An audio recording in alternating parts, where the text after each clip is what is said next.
Hello everyone, and welcome back to another video. Today I will be breaking down the 2020 United States Senate elections. I have the current Senate filled in with the competitive states highlighted. And as you can see, the Democrats only have 3 states that are really competitive this election, and the Republicans have 13. And so the Democrats are at a huge advantage in this election cycle when it comes to the Senate. All right, now that I have all of these states filled in as toss ups, I'm going to start by filling in the likely Democratic states, and that's going to start with Colorado. Currently, the incumbent Republican, Cory Gardner, is running against the very popular former governor of Colorado, John Hickenlooper. And Hickenlooper is leading Gardner in the polls by a very sizable margin. And Cory Gardner only very narrowly won his Senate seat back in 2014, and that was during a Republican wave year. And so any other year, he probably would have lost it. Combine that with the fact that Colorado has been trending to the left pretty much since the beginning of the century, and that means Hickenlooper has a very good chance of winning this election, and probably will by around 8 to 10%. The next state I'm going to be characterizing as likely Democratic is Arizona. Right now, Martha McSally is running for election to a full term. She was appointed to her seat by the governor after John McCain died. And so she is the current senator, but she wasn't elected. In fact, in 2018, she actually lost election to the other senator, Kirsten Sinema, in what was the first kind of instance of Arizona becoming a Democratic state. She won very narrowly, only about 2%, but since she was appointed, she has become a very unpopular senator, and right now she is trailing a lot in the polls and to Mark Kelly. And so I think Mark Kelly's probably going to win this race by around 8%. All right, now that I'm done with the Democratic states that are likely, I'm going to start with the likely Republican states. And the first state I'm going to characterize is Alabama. Alabama currently has a Democratic incumbent in Doug Jones, but he only very narrowly won in 2017 special election to fill Jeff Sessions' seat. He only won by a little over 1%, and that's because Roy Moore had been accused of sexual assault, which very badly hurt his campaign. And so Doug Jones was able to win that very narrowly. But right now, Tommy Tuberville is like really destroying Doug Jones in the polls. And so I don't think Jones really has a chance of winning this. I think he's going to lose by around 10%. All right, so the next likely Republican state I'm going to talk about is Alaska. Alaska is a very traditionally Republican state, very rarely votes for Democrats on any level. And the polls are getting a little bit close, but I do think Dan Sullivan's going to be able to pull this one out and win by probably around 7 to 10%. Okay, so the next likely Republican state I'm going to talk about is Kentucky. Mitch McConnell is the current senator from Kentucky. He's up for re-election, and he's very unpopular nationwide, but somehow continues to be reelected in his home state of Kentucky. Right now, the polls are getting a little close for him, but for the most part, he's pretty far ahead. And when the polls started to get close in 2014, he still ended up winning by about 16%. And so I think he is going to be able to win this election by around 11%. So next likely Republican state I'm going to talk about is Texas. Texas, on the presidential level, I think is going to be a very narrow victory for Republicans. And in 2018, the Senate victory was extremely narrow as well. That being said, Beto O'Rourke was a pretty uniquely popular candidate, especially when Ted Cruz was kind of unpopular. And so that's why that race was a little narrow, especially with the Democratic wave year. But that's not to discount the fact that Texas has been trending left, of course. And John Cornyn, the incumbent Republican who's running for re-election, he won by a huge margin in 2014, and I think that margin is definitely going to narrow, but I do still think he's going to win by around 8%. Okay, the last likely Republican state I have is the special election in Georgia. Now, the special election in Georgia is pretty weird because it's actually 2 Democrats and 2 Republicans running instead of the normal 1v1. And so it's very likely going to go to a runoff election when no candidate gets 50% of the vote.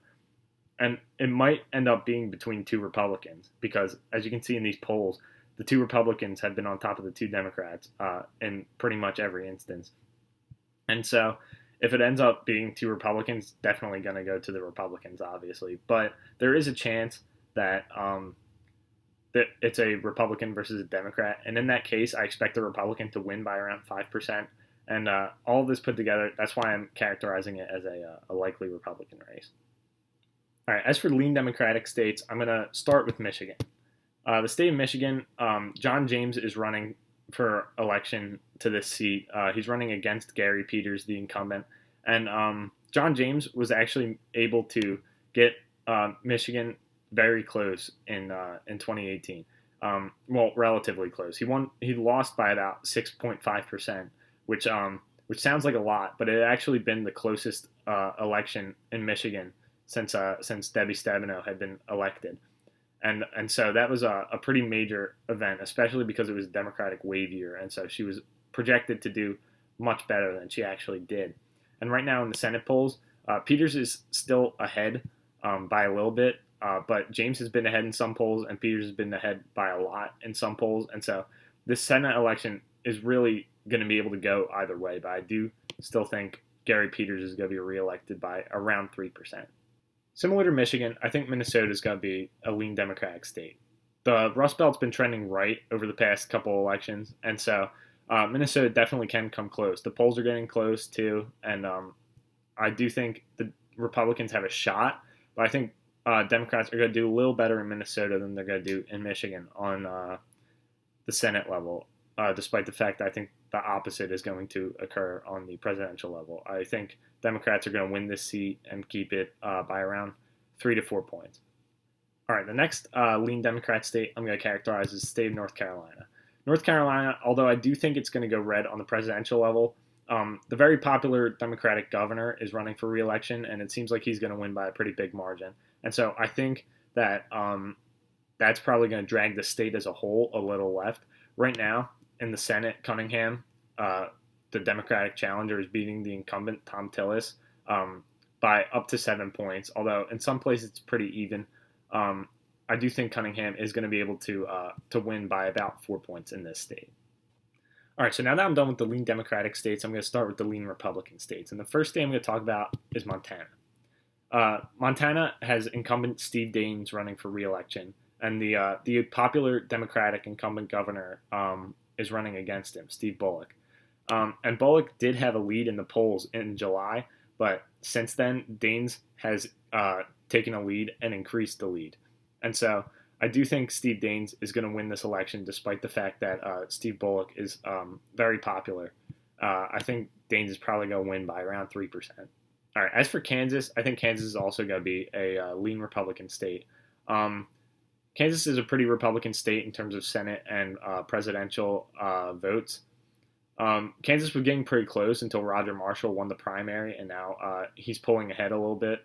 And I do think he's going to be able to win this race by around 5%. All right, the next lean Republican state I'm going to talk about is the state of South Carolina.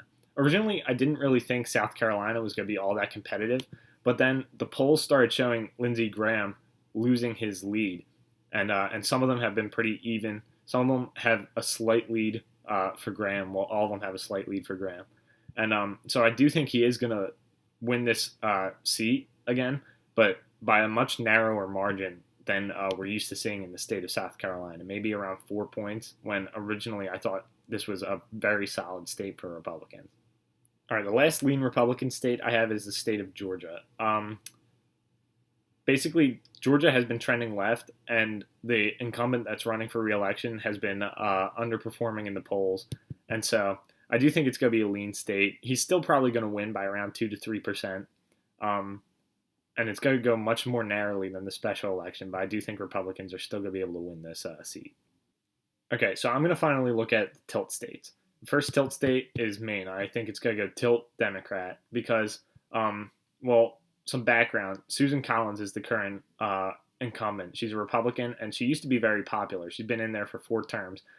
But she did 2 things in the last couple of years that made her lose a lot of her popularity.